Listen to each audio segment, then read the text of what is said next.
Hello Year 6, today is Wednesday's English lesson and today we're going to be planning our very own lost thing.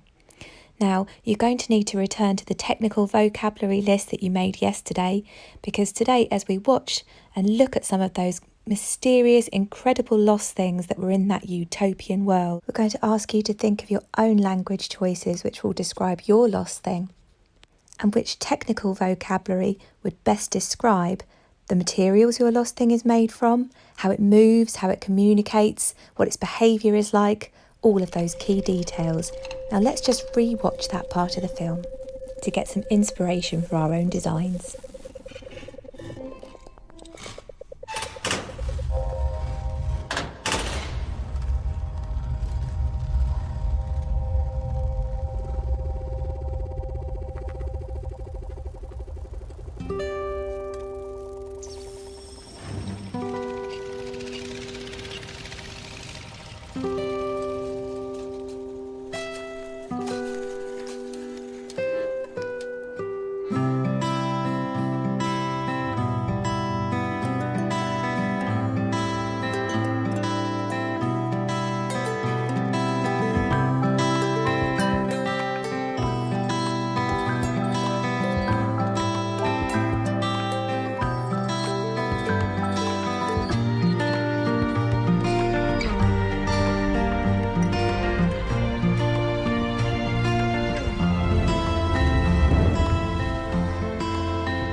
Now I hope re-watching that has given you some ideas of what your lost thing could be when you get to draw yours or paint yours or use colouring pencils to design yours today.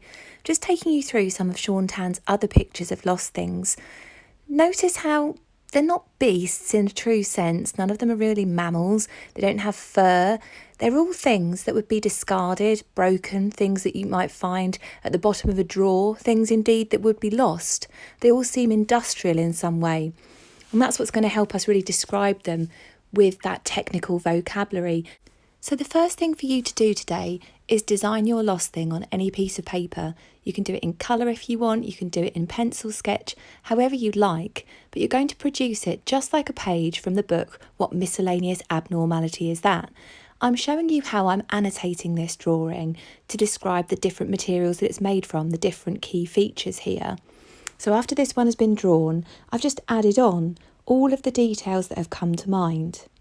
I've written that it has an electric filament to provide its light source and that it has an old-fashioned dial-up telephone on its main body, that it has plastic moulded casing, but that it has tentacles which allow it to move quite rapidly across the surface that it's walking on.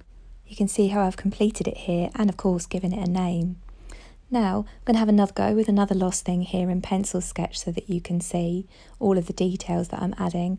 I wanted to talk about these small buttons that the lost thing uses, pressing and depressing these gold-plated buttons in order to communicate.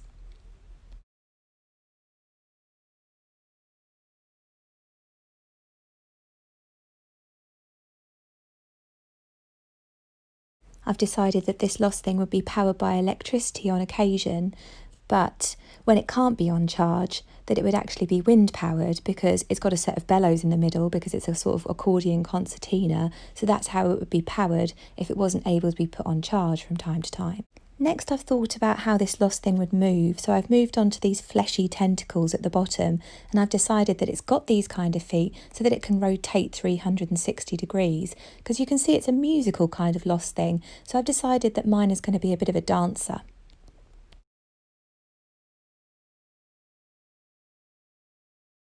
And this old-looking, old-fashioned vintage printing press at the top, I've decided that's going to be steam powered just to give it a little bit more interest, and the printing press is going to be used to indicate its mood. So whatever it's feeling like, the paper is going to pop out of the top and it will show you the visual of what its mood and feelings are inside. I've said that it's got vintage paper bellows that are reinforced with leather casing, just like a vintage accordion would have. What sort of materials would you like your lost thing to be made from, and how would you like it to communicate? Is your lost thing going to be friendly, or is it going to be more of a timid kind of creature? And I'm just going to add some detail about how this paper visual here would give somebody a warning of its intentions so that you would know if this lost thing was about to attack. It's an opportunity to be as creative as you like. Nobody's ever seen your lost thing before, and whatever you want it to be like is completely up to you. Just be as inventive as you can. What weird selection of lost items, discarded old broken items, would your lost thing be made up from? And I want to carry on adding my details here. So I've decided that my lost thing is going to have a chimney at the top, and that the chimney is going to be where the fumes come out. And of course, every lost thing needs a name, so I've decided that this is going to be lost thing number 773, the bellow busting steam gentleman. It really can be the most incredible made up name, whatever seems to suit your lost thing once you've designed it. I'm adding some notes here about this lost thing's temperament. It's going to be a fairly docile lost thing. It's going to be fairly placid and kind. However, I need to also add some habits here. So I've decided to put the habits of this lost thing are: it doesn't eat food, but it can require frequent charging, so it can get quite angry if it isn't plugged in regular intervals. I've decided it likes music and it hates the dark. So I think that concludes my second lost thing, just to model and show you how you might start to design and annotate yours when it comes to your design. I've got one final one in colour to show you. Rather creepy, strange looking lost thing. Now, I can't take credit for any of these illustrations, by the way. These are all lost things that other people have drawn, but they're just to give you an idea. So this lost thing has got brass moulded bells for communication. Seems sensible because it's made of an old broken down alarm clock. Its rather large clock face is made from aluminium. These 8 articulated spidery legs would allow it to move rapidly across any terrain. It has a metallic casing, a metallic body, and razor sharp grip so that it could grip all terrains and always maintain its balance. It's going to use its alarm to warn off predators, so that will be the way that this lost thing communicates.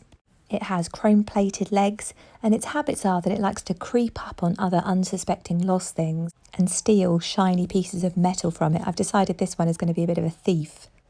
When it comes to the behaviour of this lost thing, I think this one would rarely be friendly. I think this one might more likely be vicious unless you treated it in a very, very careful way. So in my explanation text, I would want to be advising the reader of just how to approach it to make sure that they didn't get bitten, nipped or pincered in this lost thing's grip. Now that you've seen some examples of how to design your lost thing and how to go about annotating it, it's time for you to create your own page.